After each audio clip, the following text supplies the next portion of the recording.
अंधाराला घाबरून बसण्यापेक्षा स्वतःच एक पंथी होऊन तेजाळण्यात खरा आनंद आहे. अंधाराला घाबरून बसण्यापेक्षा स्वतःच एक पंथी होऊन तेजाळणं ही मानसिक परिपक्वतेची खूण आहे.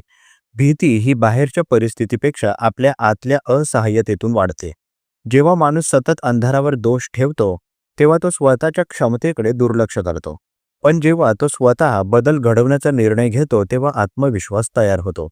स्वतःची पंथी बनणं म्हणजे समस्या नाहीशा होतात असा अर्थ नाही, तर त्या समजून घेण्याची ताकद वाढते.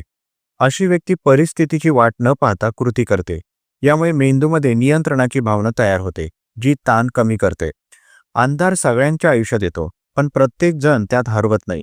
काही जण त्या अंधारात स्वतःचा प्रकाश शोधतात आणि हाच खरा मानसिक आनंद आणि स्थैर्य देणारा मार्ग आहे. धन्यवाद.